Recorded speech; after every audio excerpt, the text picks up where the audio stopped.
Hello everyone, welcome to Mint Talk India. हम पढ़ रहे हैं आपके एनसीईआरटी क्लास 6 मैथमेटिक्स का chapter number 7 fractions and this is part 5 video, जिसमें हम एक्सरसाइज 7.3 के क्वेश्चंस को विद डिटेल एक्सप्लेनेशन सॉल्व करेंगे।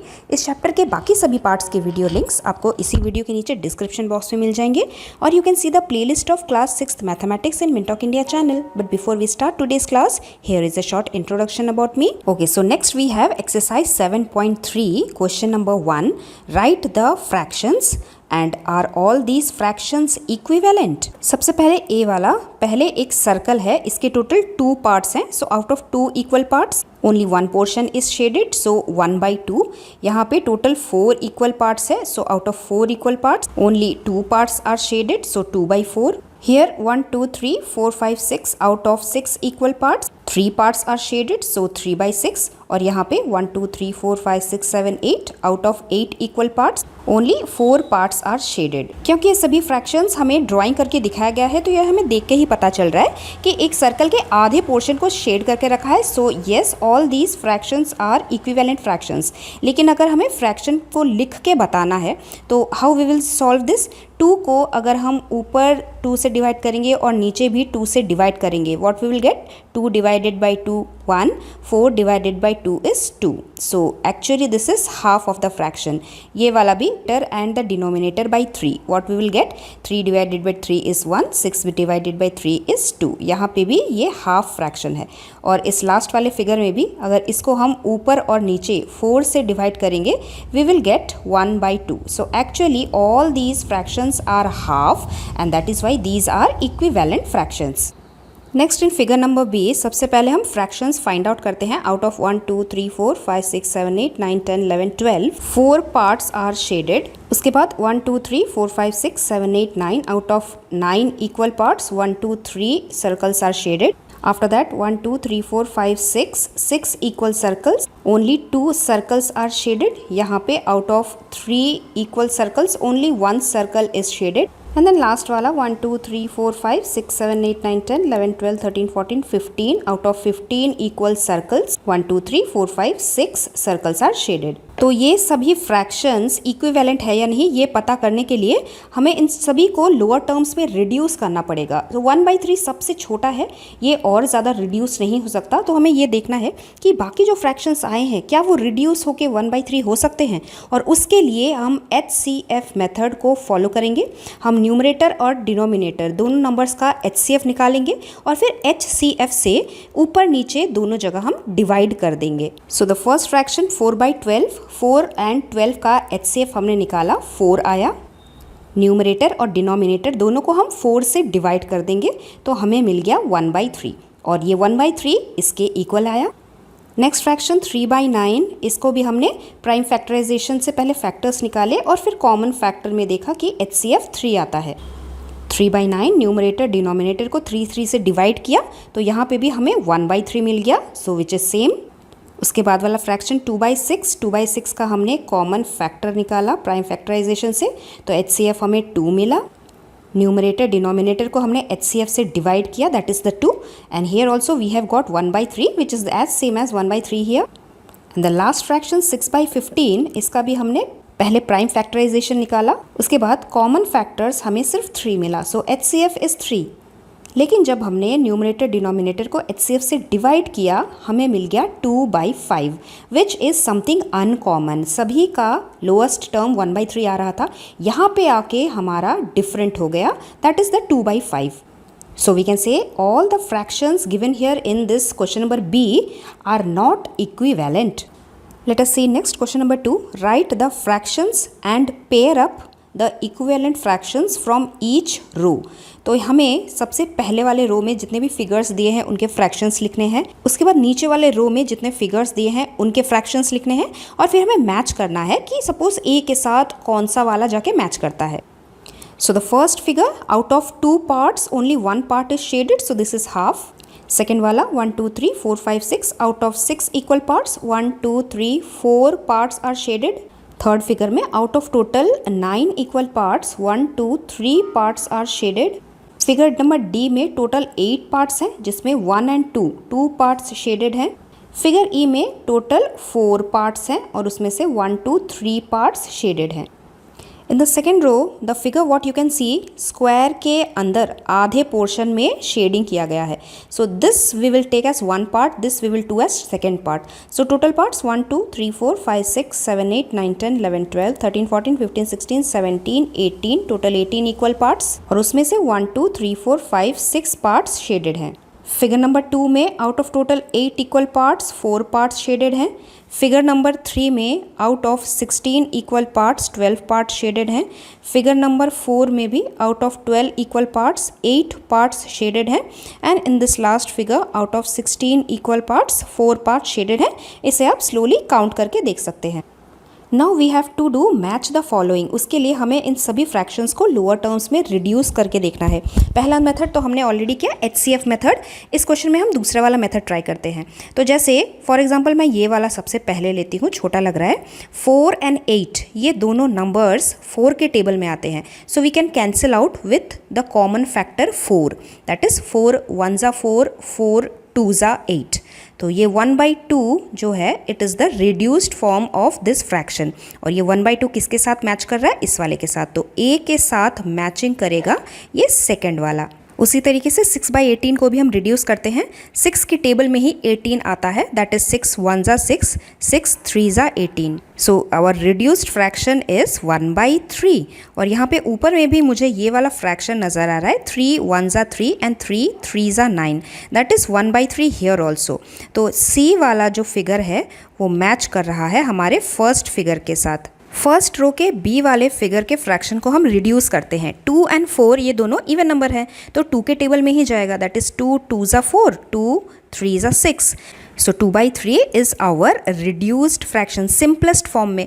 और उसी तरीके से ये वाला फ्रैक्शन भी मुझे 2/3 लग रहा है। हाउ? 4 के टेबल में जाता है, 4 2 ज़ा 8 एंड 4 3 ज़ा 12। सो सिंपलेस्ट रिड्यूस्ड फ्रैक्शन इज़ 2/3। तो ये दोनों मैच कर गया ना। B का मैच हम करेंगे नंबर 4 के साथ। So we will write here number 4। D वाला करते हैं 2 and 8, ये दोनों 2 के टेबल में ही जाएगा, 2 1 ज़ा 2 2 4 ज़ा 8। So 1/4 is our simple reduced fraction. ये वाला ऑलरेडी रिड्यूस्ड है 3/4, इनका कोई कॉमन फैक्टर नहीं है, मतलब ये दोनों और किसी भी नंबर से कैंसिल आउट नहीं होंगे, किसी और के टेबल में नहीं जाते। अब हम यहाँ पे करते हैं 12 and 16, 4 के टेबल में जाएगा। 4 is the common factor of both of them, 4 3 ज़ा 12 एंड 4 4 ज़ा 16। So what we have got 3/4, और 3/4 हमें यहाँ पे भी था। सो E का जो मैच है वो है number 3। So let us right E is matching with the number 3। और सेकेंड फिगर में लास्ट वाला रह गया था 4 and 16, तो 4 के टेबल में ही 16 आता है, 4 1 ज़ा 4 4 4 ज़ा 16। So what is the reduced fraction? 1/4 जो हमें मिला था यहाँ पे। तो D का जो मैच है दैट इज़ द नंबर 5। तो D के साथ हम लिखेंगे number 5। So here I have written all the correct matches. Next, let us see question number 3. Replace this fill in the blanks box in each of the following by correct number.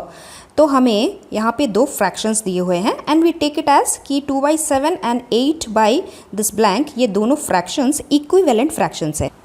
और इस box के number को find out करने के total 2 method है। एक तो ये कि हम पहले देखेंगे कि न्यूमरेटर जो दोनों नंबर गिवन है वो 2 से 8 जाने के लिए 2 में हमने क्या मल्टीप्लाई किया कि हमें 8 मिला, और उसी नंबर को हम नीचे 7 के साथ भी मल्टीप्लाई करके लिखेंगे। सेकेंड मेथड ये है कि हम क्रॉस मल्टीप्लाई करेंगे, क्योंकि इक्विवेलेंट फ्रैक्शन में क्रॉस वाले numbers that is 2 multiply by this blank and 8 multiply by this 7, इनके प्रोडक्ट जो होते हैं वो सेम टू सेम होते हैं। So we will see both the methods. तो फॉर एग्जाम्पल 2 में से 8 जाने के लिए हम 2 4 ज़ा करते हैं, 2 मल्टीप्लाई बाई 4 इज़ 8। सो यहाँ पे नीचे डिनोमिनेटर में भी 7 मल्टीप्लाई बाई हम 4 करेंगे and we will get 28 and 28 is our answer. Next one is 5 में हम क्या मल्टीप्लाई करेंगे कि 10 आ जाए। 5 का टेबल 5 1 ज़ा 5 5 2 ज़ा 10। तो नीचे डिनोमिनेटर में भी हम 8 मल्टीप्लाई बाई 2 करेंगे, 8 2 ज़ा 16 विच इज़ आवर आंसर। यहाँ पे हमें ऊपर में फिल इन द ब्लैंक्स पूछा है, तो हम नीचे से देखते हैं 5 में हम क्या मल्टीप्लाई करें कि हमें 20 मिल जाए। 5 का टेबल 5 4 ज़ा 20 होता है, तो ऊपर भी हम 3 मल्टीप्लाई बाई 4 करेंगे, 4 3 ज़ा 12 it is our answer. Next question number D में 45 में कुछ रिड्यूस हो गया है, दैट मीन्स हम डिवीजन करेंगे तभी हमारा आंसर छोटा आएगा। सो 45 divided by what will give us 15। So let us understand this with an example. 6 को हम किस चीज़ से डिवाइड करेंगे कि जिससे हमें 3 आ जाए। तो 6 को अगर आप 3 से डिवाइड करेंगे तो आपको आंसर मिल जाएगा 2। सेम चीज़ हम यहाँ पे कर सकते हैं। 45 को आप 15 से डिवाइड कर दीजिए तो फिल इन द ब्लैंक्स मिल जाएगा, that is the number 3। 45 divided by 3 will give us 15। तो यहाँ पे भी हम 60 को डिवाइडेड बाई 3 करेंगे and the answer we will get is 20। Last वाला ई दूसरे मेथड से करते हैं, that is cross multiply method. 18 multiply by 4 is equal to 24 multiply by the blank. और ये ब्लैंक हम कैसे फाइंड आउट करते हैं, इधर जो भी नंबर होता है हमें उसे क्रॉस करके ऊपर से नीचे आना होता है, और अगर नीचे कोई डिजिट है तो वो नीचे से ऊपर जाता है जब भी मल्टीप्लिकेशन का साइन होता है। So we will write 18 multiply by 4 and denominator में 24। Now we will try to cancel out with common factors. 4 and 24 4 के टेबल में ही आएगा, दैट इज़ 4 1 ज़ा 4, 4 6 ज़ा 24। उसके बाद 18 और 6 बचता है। अब हमें इन दोनों को भी रिड्यूस करना है और 18 भी 6 की टेबल में जाएगा। 6 1 ज़ा 6, 6 3 ज़ा 18। तो सभी नंबर्स को कट करने के बाद हमें सिर्फ नंबर 3 बचता है। So 3 is equal to this blank space जहाँ पे हमें 3 लिखना है, तो यहाँ पे 3 लिखेंगे and that will be our answer. I hope you have understood very well. Now let us see question 4. Find the equivalent fraction of 3 by 5 having the following conditions. हमें एक ऐसा इक्विवेलेंट फ्रैक्शन निकालना है 3 by 5 का जिसका सबसे पहले denominator 20 है। अब डिनोमिनेटर में ऑलरेडी 5 है, 5 से अगर हमें 20 बनाना है तो 5 में हम क्या मल्टीप्लाई करेंगे, 5 4 ज़ा 20। तो नीचे अगर डिनोमिनेटर 4 से मल्टीप्लाई कर रहे हैं, न्यूमरेटर में भी हम 4 से मल्टीप्लाई करेंगे एंड 4 3 ज़ा 12। सो हमारा first answer is 12 by 20। Next is B1, numerator 9। हमें न्यूमरेटर 3 से 9 बनाना है, तो 3 में हम 3 मल्टीप्लाई करेंगे, 3 3 ज़ा 9 हमें मिल जाएगा। तो 5 को भी हम मल्टीप्लाई बाई 3 ही करेंगे, सो 5 3 ज़ा 15। So 9 by 15 is our answer for B question. Next number C is denominator 30। हमें 5 से डिनोमिनेटर को 30 बनाना है। नाउ 5 6 ज़ा 30 होता है, तो ऊपर भी हम मल्टीप्लाई बाई 6 करेंगे। 1 6 6 2 6 12, 3 6 ज़ा 18। So our answer is 18 by 30 and the last one is we have to make numerator 27। तो न्यूमरेटर 3 से हमें 27 बनाना है। 3 में हम क्या मल्टीप्लाई करते हैं, 3 मल्टीप्लाई बाई 9। तो डिनोमिनेटर में भी हमें 5 मल्टीप्लाई बाई 9 करेगा, 5 9 ज़ा 45। So our answer to question number D is 27 upon 45। So I hope आपको समझ में आया होगा and it is very easy also for you. Next is question number 5, find the equivalent fraction of 36 upon 48 with number A numerator 9। Equivalent fraction मतलब 36 upon 48 will be equal to that fraction. 9 numerator में होगा और हमें denominator वाला number find out करना है। पहला वाला मेथड ये है कि हमें पहले ऑब्जर्व करना है। 36 9 बन गया, मतलब ये नंबर रिड्यूस हो रहा है, और कोई भी नंबर जब रिड्यूस होता है, कम होता है, मतलब हम उसे डिवाइड करते हैं। Now 36 divided by how much is 9। आप 9 का टेबल काउंट कीजिए।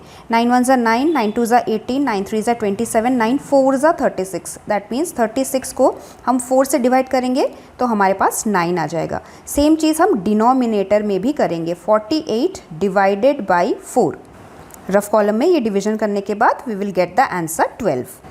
आफ्टर दैट मेथड नंबर 2 में हमने ये सीखा था कि अगर हम इक्विवेलेंट फ्रैक्शंस के क्रॉस मल्टीप्लाई करेंगे, that means 36 multiply by this blank space and 48 multiply by 9, तो ये दोनों का प्रोडक्ट सेम आता है।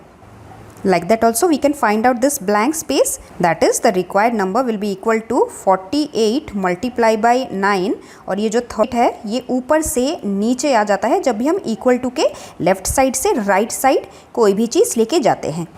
Now try to cancel out with the common table. 9 के टेबल में ही 36 आता है, दैट इज 9 1 ज़ा 9, 9 4 ज़ा 36। अब 4 के टेबल में ही 48 आएगा, दैट इज 4 1 ज़ा 4 एंड 4 12 ज़ा 48। तो हमें यही नंबर मिल गया, बाकी सब 1 1 हो चुका है। तो फिल इन द ब्लैंक्स में हमारा 12 आंसर आएगा। और now next one B1 is equivalent fraction of 36/48 with denominator 4। Denominator 4 में और न्यूमरेटर का नंबर हमें फाइंड आउट करना है। So let's try method number 1। 48 से रिड्यूस होके ये 4 बन गया, दैट मीन्स 48 को हमें डिवाइड करना है। किससे? हम 4 का टेबल काउंट करेंगे या फिर 4 से ही डिवाइड कर देंगे 48 को, वी विल गेट 12। 48 को 12 से डिवाइड करने पे हमें 4 मिलता है। सिमिलरली 36 को भी हम डिवाइडेड बाई 12 करेंगे।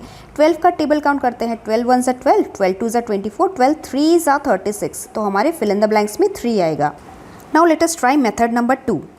We will do cross multiply. 36 multiply by 4 will be equal to 48 multiply by the blank space. और ब्लैंक स्पेस निकालने के लिए ये जो 48 नंबर है ये इक्वल टू के राइट साइड से लेफ्ट साइड आएगा डिनोमिनेटर में। Then we can cancel out with the common table. 4 के टेबल में ही 48 जाता है, दैट इज 4 1 ज़ा 4, 4 12 ज़ा 48 एंड देन 12 के टेबल में ही 36 जाता है। 12 से हम कैंसिल कर सकते हैं, दैट इज 12 1 ज़ा 12 एंड 12 3 ज़ा 36। तो सभी नंबर्स 1 1 आ चुके हैं, सिर्फ 3 बच रहा है, तो इक्वल टू में हम 3 ही लिखेंगे और हमें वही आंसर मिला था। So equivalent fraction of 36/48 with denominator 4 is 3/4 answer. Next question 6 is check whether the given fractions are equivalent और नॉट। इक्विवेलेंट फ्रैक्शन चेक करने के लिए हम क्रॉस मल्टीप्लाई करके देखेंगे कि वो जो प्रोडक्ट है वो सेम आ रहा है कि नहीं। अगर left hand side equal to RHS right hand side हो गया, दैट मीन्स ये दोनों फ्रैक्शन इक्विवेलेंट फ्रैक्शन है। So first is 5/9 and 30/54। तो लेफ्ट हैंड साइड में हम करेंगे 5 multiply by 54 and right hand side में हम करेंगे 30 multiply by 9। 5 multiply by 54 is 270, 30 multiply by 9 is also 270. So cross multiplication product is same. So that is why yes, these two fractions are equivalent fraction. Let us see the next one B, 3/10 and 12/50. Cross multiply करते हैं, 3 multiply by 50 is 150 and then 12 multiply by 10 is 120. So 3 multiply by 50 is not equal to 12 multiplied by 10. This is the symbol for not equal. So we can say no, these two fractions are not equivalent fraction. Let us see the next one C. 7/10 and 5/11. सबसे पहले 7 multiplied by 11 that is 77. After that 5 multiplied by 13 is 65. So 11 multiplied by 7 is not equal to 5 multiplied by 13. So these two fractions are also not equivalent fractions. Next is question number 7. Reduce the following fractions to simplest form. एकदम lowest term में हमें reduce करना है, तो इसके भी दो methods हैं.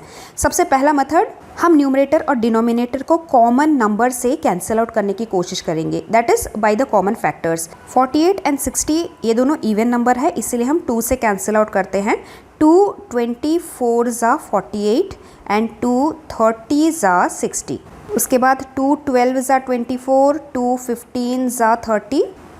फिर ये दोनों नंबर 3 के टेबल में आते हैं. 3 4 ज़ा 12 एंड 3 5 ज़ा 15. तो ये हमें क्या नंबर मिला? 4/5 मिला. इसी चीज़ को हम HCF वाले मेथड से निकालने की कोशिश करते हैं, दैट इज़ 48 और 60 का प्राइम फैक्टराइजेशन निकाल के उनके कॉमन फैक्टर्स. 2 कॉमन है, फिर से 2 कॉमन है और उसके बाद यहाँ पे 3 कॉमन है. सो HCF इज 2 2 ज़ा 4, 4 3 ज़ा 12. न्यूमरेटर डिनोमिनेटर को HCF से हमें डिवाइड करना है, that is from the number 12. 48 divided by 12 is 4, that means 12 4 ज़ा 48 और नीचे 12 5 ज़ा 60. तो ये हो गया हमारा आंसर और यही आंसर हमें इस पहले वाले कैंसिल आउट मेथड से भी मिला था. Late us do the second one, 150/60. First method 0 0 cancel हो जाता है, देन 3 से कैंसिल करेंगे. 3 2 ज़ा 6 एंड 3 5 ज़ा 15. तो हमारा फ्रैक्शन क्या आया? 5/2. HCF मेथड से करते हैं, कॉमन फैक्टर्स हमें मिलेंगे 3 5 एंड 2. सो HCF 3 5 ज़ा 15, 15 2 ज़ा 30. न्यूमरेटर डिनोमिनेटर को 30 से डिवाइड करेंगे, we will get 5/2 which is our answer. Let us see next question 84/98। First method हम कैंसिल आउट करते हैं, 2 से करते हैं क्योंकि ये दोनों इवन नंबर है। 242 ज़ा 84 एंड 249 ज़ा 98। उसके बाद 49 एंड 42 ये दोनों 7 के टेबल में जाते हैं। 7 ज़ा 49, 7 6 ज़ा 42। तो हमारा रिड्यूस्ड फ्रैक्शन 6/7 आता है। इसी को हम HCF से निकालते हैं। हमारे कॉमन फैक्टर्स हमें 2 मिलता है और 7 मिलता है। तो HCF 2 × 7 14 है। न्यूमरेटर डिनोमिनेटर को 14 से डिवाइड करने पे हमें 6/7 मिलता है। Let us do the next one D, 12/52। 12 का प्राइम फैक्टराइजेशन, 52 का prime factorization and common factors हमें मिलता है 2 and 2। So 2 × 2 HCF is 4, 12 divided by 4 is 3, 52 divided by 4 is 13। So 3/13 is our answer। And the last one E, 7/28। ये हमें देख के ही पता चल रहा है 7 से ही कैंसिल हो सकता है। 7 1 ज़ा 7, 7 4 ज़ा 28। सो एज इट इज़ हमें 1/4 ही मिलेगा। HCF वाले मेथड से करेंगे, वहाँ पे भी हमें कॉमन फैक्टर सिर्फ 7 मिलेगा। 7 इज HCF। न्यूमरेटर डिनोमिनेटर को 7 से डिवाइड करने के बाद भी हमें 1/4 ही मिलेगा। That is our answer. Next question number 8 is an word problem. Ramesh had 20 pencils, Sheelu had 50 pencils and Jamal had 80 pencils. After 4 months, Ramesh used up 10 pencils. तो उसके पास 20 थे, 20 में से उसने 10 यूज़ कर लिया। तो एज अ होल उसके पास जितने भी थे तो उसी को हमें डिनोमिनेटर में लिखना है। That is total parts. Total 20 में से उसने 10 पार्ट्स यूज़ कर लिया, 10 पेंसिल यूज़ कर लिया। वैसे ही शीलू ने भी 25 पेंसिल्स यूज़ कर लिया। पहले उसके पास टोटल 50 पेंसिल्स थे, मीन्स 50 टोटल पार्ट्स में से उसने 25 यूज़ कर लिया। और जमाल ने भी 40 पेंसिल्स यूज़ कर लिए। उसके पास टोटल पार्ट्स 80 थे, तो 80 हम डिनोमिनेटर में लिखेंगे। 80 में से 40 उसने यूज़ कर लिया। नाउ इसी के ऊपर हमारा क्वेश्चन है, what fraction did each use up and check if each has used the equal fractions of his pencils और नॉट। तो जैसे फ्रैक्शन हमने इनका ऑलरेडी बना लिया है। रमेश ने 10/20 फ्रैक्शन यूज़ किया है। इस फ्रैक्शन को हम और सिंपल टर्म्स में रिड्यूस कर सकते हैं। We can cancel the 0 0। What we can get, we will get half fraction of the pencils Ramesh has used up. उसी तरीके से शीलू का भी फ्रैक्शन हमने निकाला 25/50। तो ये भी हमें देख के पता चल रहा है ना, 50 का हाफ 25 होता है। दैट मीन्स 25 1 ज़ा एंड 25 2 ज़ा 50। तो शीलू ने भी half of the pencils use कर लिए हैं। उसी तरह जमाल का फ्रैक्शन भी हमें 40/80 मिला था। इसे भी हम अगर सिंपल टर्म्स में रिड्यूस करेंगे तो 0 0 कैंसिल हो जाएगा। 4 1 ज़ा 4, 4 2 ज़ा 8। तो यहाँ पे भी हमें 1/2 फ्रैक्शन मिल रहा है। So yes, all the 3 have used up the equal fraction of pencils. और सेकेंड मेथड ये है कि हम न्यूमरेटर एंड डिनोमिनेटर का HCF निकाल के भी सिंपलेस्ट फॉर्म में ये आंसर वाला फ्रैक्शन निकाल सकते हैं। Then we have our last question, match the equivalent fraction and write 2 more for each। यहाँ पे 1 2 3 करके कुछ fractions लिखे हैं जिन्हें हमें reduce करना है लोअर टर्म्स में और नंबर A B C के साथ मैच करना है। So here number 1 is 250/400। इसे हमें लोएस्ट टर्म में रिड्यूस करना है। उसके लिए हम इन दोनों नंबर्स का HCF निकालते हैं। 250 का प्राइम फैक्टराइजेशन, 400 का prime factorization, common factor 2 5 and 5। So HCF is 2 5 ज़ा 10, 10 5 ज़ा 50। Numerator denominator divided by the HCF we will get 5/8। हम कैंसिल आउट करके भी इसे रिड्यूस कर सकते थे। 0 0 कैंसिल एंड देन 5 के टेबल में 5 5 ज़ा 25 एंड 5 8 ज़ा 40। यहाँ पे भी हमें 5/8 आराम से इजीली मिल जाता है। सो हमारे सेकेंड कॉलम में नंबर D है 5/8, 1 का मैच है D। After that number 2 is 180 divided by 200। So 0 0 cancel. Then दोनों इवन नंबर है। 2 के टेबल में 2 9 ज़ा 18 एंड 2 10 ज़ा 20। तो हमें फ्रैक्शन यहाँ पे 9/10 मिलता है।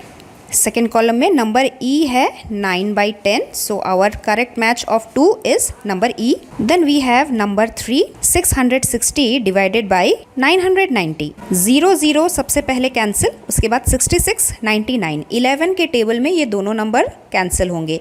11 6 ज़ा 66, 11 9 ज़ा 99, 6 और 9 स्टिल 3 के टेबल में जा सकते हैं, दैट इज़ 3 2 ज़ा 6, 3 3 ज़ा 9। अब 2 और 3 का कोई कॉमन फैक्टर नहीं है, मतलब ये सबसे लोएस्ट टर्म है। 2/3 इज़ आवर रिक्वायर्ड फ्रैक्शन। हमारे कॉलम 2 में नंबर ए में है 2/3, तो 3 का मैच हम नंबर ए के साथ करेंगे। Then we have number 4 180 upon 360। यहाँ पे भी 0 0 पहले कैंसिल आउट, एंड देन 18 के टेबल में ही 36 आता है, हम 18 से कैंसिल कर सकते हैं। 18 1 ज़ा 18, 18 2 ज़ा 36। So required fraction, simplest fraction we will get half. और हमारे सेकेंड कॉलम में नंबर सी में यहाँ पे हाफ है, तो 4 का मैच हम सी के साथ करेंगे। उसके बाद ये लास्ट वाला नंबर 5, सबसे पहले कैंसिल आउट, देन 22 55 11 के टेबल में जाएगा। 11 2 ज़ा 22, 11 5 ज़ा 55। सो सिंपलेस्ट फॉर्म का फ्रैक्शन है 2/5, और हमारे सेकेंड कॉलम में बी वाले के साथ ये मैच कर रहा है। सो हमारा फिफ्थ का मैच है number B. So all these fractions, reduce fraction, you can take out with the help of the HCF method also. So I hope आपको सभी क्वेश्चंस के आंसर्स विथ एक्सप्लेनेशन अच्छे से समझ में आए होंगे। नेक्स्ट हम पढ़ेंगे like fractions in our part 6 video. So stay tuned, we will meet very soon. Thank you very much, bye bye.